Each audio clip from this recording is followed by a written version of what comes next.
Hello everybody, welcome back to another episode of Pokemon Snap. Last time we went ahead and saw what we could do with the apples at the beach and in the tunnel, and we unlocked a new course, Volcano. So let's go ahead and jump right into it. Alright, so the Volcano area is a pretty nice, pretty unique area. You have a lot of Pokemon right off the bat, such as Rapidash. You can get Rapidash, some pretty good shots right there, right at the beginning of the level. If you go ahead and throw some apples over here by Vulpix, you will get some good shots of it. The Vulpix love the apples, similar to how Pikachu reacts to it, and most of the Pokemon honestly react the same. They will just, it'll draw them out and they'll come right to the apple and eat it for some nice close-up shots. This is probably visually one of my favorite areas of the game, just because it just looks so cool, and you can see kind of like the mist from the volcano. It just looks so realistic, especially for the N64 graphics back then, and like the, what was it, late 90s, early 2000s. Such a just awesome visual for the most part. So as you can see, we have a Magmar and a Charmander out here. So the one trick you can do, if you feed this Magmar some apples and get Charmander to kind of get too close to it with the apples. Oh, darn it, I don't know if we're going to be able to do this here. Right here, you'll get Magmar will kind of react negatively towards Charmander, causing it to evolve into a Charmeleon. And unfortunately I wasn't able to get a good shot there, but Charmeleon will then cast Flamethrower against Magmar. Right there, if you throw an apple at that egg, you will get a Moltres. You have Charmander there as well. Lots of new Pokemon right off the bat. Moltres is the first of a few legendary Pokemon you can actually snap in this game. And of course, once again, we do have Charmander there, so you can get some better, closer shots. Center shots of Charmander, one of my favorite Pokemon. And I think a lot of people love Charmander, just saying, but... Alright, and then as you can see, we're kind of nearing the end of the level here. We have a Charmeleon circling a lava pit right there, which we'll be able to do something there here in a minute once we get closer. And then as you look to the right, you see these three little hot spring areas or lava pits. We can't do anything with those, even with the apples. We'll actually get another item very soon that we can actually come back and throw into those. So, and as you see, we have Charmeleon. I'm not sure I'm going to be able to have time to get a good shot here, but if you get Charmeleon to fall into this lava pit... Oh, come on. Oh, we're not going to have time. Alright, so it'll fall into a lava pit and evolve into the one and only Charizard. Charizard, again, one of my favorite Pokemon. And if you can throw apples at it, dang it, we weren't able to do it. But if you're able to time it right, you can throw apples at it and get it to cast Flamethrower right towards the camera. It's such a great shot. Wait, guy, let's return to the lab. Alright, Professor Oak, what do you have for us now? Welcome back. You are doing a fine job, guy. Choose go to course. Alright. Kind of what we were going to do, but thanks for the advice. Guy can now go to the next course. Looks like we've unlocked the river area. The river here is flowing gently. Someone might be hiding nearby. I say, you know what? Let's check it out. Let's go ahead and go to the river. Alright, so now we have the river area, the next new area of the game. Again, tons of new Pokemon to capture here on camera. Right off the bat, we have Poliwag up here on the right. You can't really do a lot with them other than chuck apples at them. They won't really react to it in any way other than they'll kind of get a little startled and they'll continue jumping afterwards. But right here on the left, you have, as you can see here, a Bulbasaur on the top of this stump. A couple stumps here, and then if you can feed some apples to this tunnel or this opening here, you'll get a perfect shot of it right there, eating the apple. And then of course on the right we have Poliwag. Again, can't really do anything with that there. As you can see, coming up here on the left we have a Slowpoke, more Magikarp leaping out of the river water there, similar to the beach. But a trick here with Slowpoke is if you can get the apples, or if you can get it to follow a trail of apples over to that little, I don't know if you can see it, but there's a kind of like an area right here in front of the shelter sign, like a dirt area. So the goal is to get Slowpoke over here, get its tail in the water, and as you can see, there's shelter that are flying in and out of the water as well.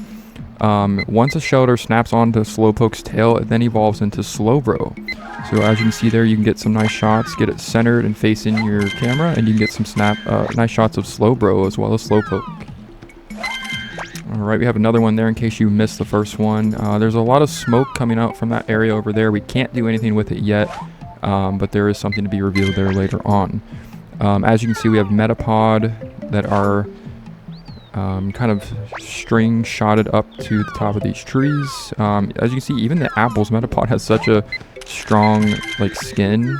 It's not even really affected by the apples, so they're not even budging, can't do anything with them yet. Here we have Psyduck. If you cast an apple at it, it'll fall into the river, and it'll start jumping randomly out of the river water for a much better and actually more kind of unique shot for Professor Oak to grade. Here on the right, you have something kind of looks like it's some kind of object moving around in the grass. There's Cloyster over there. We're gonna see if we can get a nice shot of Cloyster. Perfect, right in front of us. That's another new good capture there. We have more floating objects there in the wall. We can't do anything with that yet. It looks like there's some kind of button or switch there. We can't really do anything with, even with the apples. Here we're getting towards the end of the course. We have Pikachu over there on the top of a, looks like a log pile or something like that. Can't really do anything there. There's a nice shot of Shelter. We kind of screwed that one up though. And looks like some sort of gate to the right. I'm wondering what that is. In Gold Gate. And that was the river. Very unique area. Oh, wait guy, let's return to the lab. What do you have for us this time, Professor Oak? Welcome back. So many tricks up your sleeve. You take pictures at a good pace. To make your work easier, here's a present for you. Another present. And this guy is just giving out gifts left and right. If you see a place where a Pokemon might be hiding, use this Pester Ball. Pester Ball, one of the most useful items probably in the game in my opinion. Basically what this is going to do, and he'll explain here, you press B when you're not focusing your camera, similar to how you would throw the apples when you would hit A. You'd hit B when not focusing the camera, and then you would you can pelt Pester Balls instead of apples. So this will make hidden Pokemon come out into the open.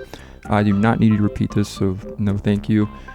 So yes, that is something that's very useful, and we're actually going to go ahead and put it to use right now. So I'm actually going to go ahead and now head back to the beach and show you the uses of the Pester Ball here. Alright, so as you get closer to Snorlax, you're going to chuck Pester Balls at it, and that is finally going to wake up Snorlax. You can get shots of that. And then right around the corner, you have that Meowth that jumps at you as you kind of go past this area. You can chuck Pester Balls at it, get it to actually knock down off that cliff onto the ground, and get nice close-up shots of that Meowth. And then over here we have this kind of flowery area. Before I was kind of chucking apples. It doesn't really do anything with apples. However, now that we have the Pester Balls, we can go ahead and chuck those into the grass area. I'm going to ignore that Meowth coming out because there's something really, really nice you can get if you can continue to chuck Pester Balls. And I'm hoping I don't miss this window here. See, you just got to keep chucking them right where those leaves are rustling. And come on. No, we're not going to. I don't know if we're going to get it. Alright, after several attempts, I finally got it. It is Scyther. Scyther will fly out of that flower bed if you chuck enough Pester Balls in the right spot.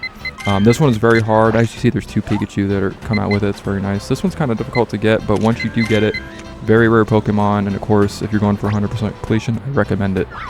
Here we can get Kangaskhan. A little bit better of a close-up shot with the Pester Ball there.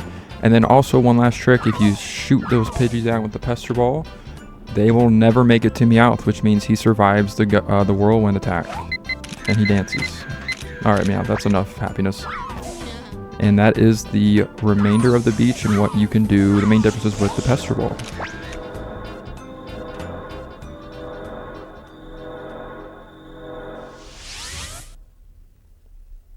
There are Pokemon hiding by the river. Find them with a Pester Ball. That's interesting. However, we are still going to do one more thing. What I want to do is I want to go now through the volcano. And I want to show you the differences that you get by using the Pester Ball in the volcano. Let's go ahead and go.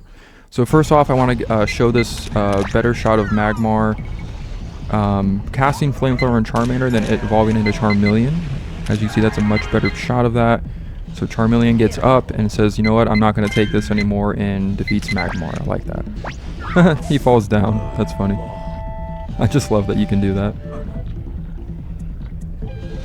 Alright, and then as you get to the end of the level here, remember these lava pits on the right? Well, if you cast Pester Balls inside of them, you can get... Oh my goodness, it's an Arcanine. That's so rare. That's a rare find. It's usually Growlithe, or the more common one. There's a second one. That is very rare. And we have Growlithe. So as you can see, Growlithe is more common to come out of those, but the fact that there's not one, but 2 Arcanine is very, just not common at all. So that's kind of cool. I got that in the shot. But you can get those Pokemon right there and nice shots of them. See if we can get Charmeleon back in the lava pit. No, we're going to run out of time. It's not going to cast Flamethrower, but we got some good shots nevertheless. There are Pokemon hiding by the river. Find them with a Pester Ball. Well, don't mind if we do. That's actually what we're going to do next. So next time on Pokemon Snap, I'm going to go ahead and save my progress here. We're going to go back to the river, and we're going to go ahead and see if we can find the hiding Pokemon. So I will catch you guys next time at the river.